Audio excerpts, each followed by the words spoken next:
আসসালামু আলাইকুম। ওয়ালাইকুম আসসালাম সাহেব। কি খবর তোমাদের? রোজা কেমন চলছে? আলহামদুলিল্লাহ ভালো, কিন্তু ওই দেখেন রনি চাচা দিনের বেলা বিড়ি দিয়ে ইফতার শুরু করে দিয়েছে। মানে ভাই, না মানে হুজুর, আমার খুব গ্যাস হয় তো। দেখো আল্লাহ সুস্থ মানুষের উপর রোজা ফরজ করেছে, আর ধূমপান স্বাস্থ্যের জন্য বিষ। আর ইবাদতের মাসে তো এটা আরো বড় অন্যায়। রোজা মানে শুধু না খেয়ে থাকা নয়, নিজেকে সংযম করা। কাল থেকে তোমাকে মসজিদে দেখতে চাই, আর বাকি রোজাগুলোও রাখতে হবে। জি হুজুর। আল্লাহ, আমার আব্বু যেন আজ অনেক কাজ পায়। আজ প্রথম রোজা, ইফতারেতে আমি আঙুর, জিলাপি, মিষ্টি আর অনেক কিছু খেতে চাই। তুমি আমার আব্বুকে অনেক টাকা দিও। আমিন।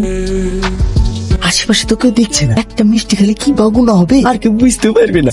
ও ভাই, দুটি মিষ্টি আর 4টি পরোটা দাও তো। হ্যাঁ দিচ্ছি, বসেন। ভাই, আপনি 3 দিন ধরে না খেয়ে আছেন, আপনার পেটে রাক্ষস ঢুকছে। চুপ করো তো।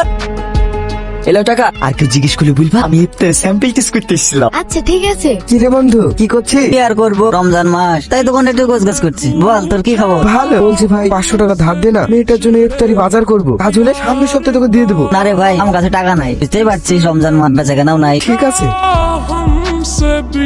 এই, দাঁড়া, চোর চোর। আব্বাস বন্ধু, একবার বাঘের মতন ধরেছিস। এই লজ্জা করে না, এই পবিত্র মাসে চুরি করছিস? ভাই বিশ্বাস করে, আমি পেশাদার চোর না। আমার মেয়ে প্রথম রোজা রেখেছে, তাই আমাকে ছেড়ে দেন। আরে এসব চোদ্দের একই কথা, ওরা বললে দুঃখের কথা শোনাবে, মার লাগালে না সব বেরিয়ে যাবে। না ভাই, আমার মেয়ে সকালে বলেছে আব্বু ইফতারের জন্য আমার লিগ কলা আর খেজুর নিয়ে আসবে। 3 দিন ধরে হাতে কোনো কাজ নেই, আর খালি হাতে বাড়িও ফিরতে পারছিলাম না, সেই জন্য মানবে একটা চুরি করেছি। আমাকে ছেড়ে দেন। ও আচ্ছা, চলুন আমার সাথে। কোথায় নিয়ে যাবি? থানায় নাকি? না, একটি বাচ্চার স্বপ্ন পূরণ করতে, যে শুধু আল্লাহকে খুশি করার জন্য রোজা রেখেছে, তার ইফতারের ব্যবস্থা করতে। চলুন ভাই। আল্লাহ, সামান্য ক্ষুধার জন্য আমি রোজাটা নষ্ট করে ফেলেছি, তুমি আমাকে ক্ষমা করে